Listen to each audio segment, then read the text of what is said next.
The Sims 4 was just patched on PC and Mac, and with it we got a new addition to the base game, the Freelancer career. While not the deepest experience, it's a decent alternative to traditional careers in that it doesn't stick your sim into a rabbit hole for several hours and allows sims to work at their own pace. It features a very diverse number of gigs but few unique rewards. Starting the career is like any other, though once you pick the career you'll need to choose whether your sim is going to be a freelance writer, artist, or programmer. I loaded up my Super Sim and went with artist. To be honest, I wish this had been done differently, much like I wish actor could take more than one gig at a time. In this case, I wish you could use all three skills if you wanted. Sims, like people, learn a variety of skills and should be able to use them all at once. In this case, the game does allow you to switch freelancer trades at will with the phone, but it will reset the level you have with your agency, bringing pay back down to the base rate. If they'd just left the level the same, I'd be fine with that. Once you've signed up with an agency, you can use the phone or careers tab to select a gig. If you have problems where it looks like you're an actor, save while a freelancer, close The Sims 4, and reload the game. This worked to fix an issue I was having. Also, make sure to disable all mods.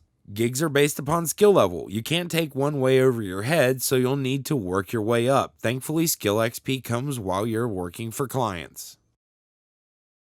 Once on a gig, your careers tab should switch to listing the tasks you'll need to complete in order to be paid. You have about 3 days to finish, and you can start at any time. It's even possible to do multiple gigs in a day, though if you complete a couple, you may find what's left for that day not worth your time. The list will refresh the next day. I believe that all three careers require a computer in order to fully function, given the need to chat with clients. The artist doesn't use the easel, but rather the digital sketch pad.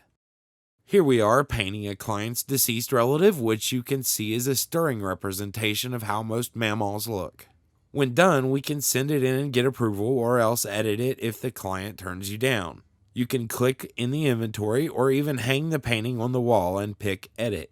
Finishing a gig will move the meter for the career ever so slightly. It moves much slower than normal, assuming you can complete more than one gig in a day. Fill this meter and you'll get a permanent boost to gig rates along with a reward based on the branch you chose.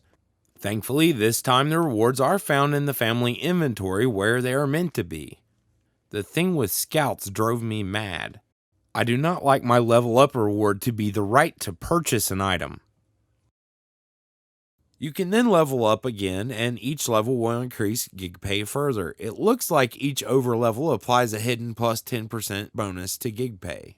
Mine appeared the same on the list, but I get more money. Sometimes you do so well, the client gives a bonus on top of that, which helps to cover the costs. Ambitious sims do benefit from the trait, getting a boost to performance increases, and it looks like lazy sims take longer to level. Emotions also give you a boost, so it functions like most other careers. There are about 10 types of gig for each of the three branches, with variants among those types. For example, making a computer game is a type for a programmer and may have like 5 different gigs with different text. There are maybe 25 total unique gigs for each of the three professions with unique text for the various outcomes. It's a lot of writing on the Sims team's part. This will extend the replayability somewhat if you're into Sim-style humor, which is present in nearly all the descriptions I read. Overall, it's pretty well fleshed out, just don't expect big rewards beyond money. It's a nice way to earn a living and certainly competes with the regular methods of using the skills involved, like by painting.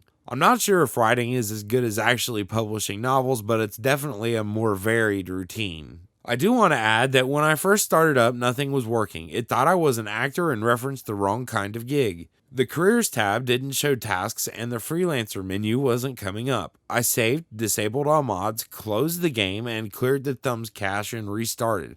I have zero idea which of those fixed it, but saving as a freelancer and reloading did ultimately help my problem. I've been told that some people should move their mods out of the mods folder entirely if they run into this, just in case. I'll link the guide to cache clearing in the comments along with the text version of the Freelancer guide, which is now finished. Well, this is a rundown of what it's like to play the new Freelancer career with hopefully a few tips to help you get going.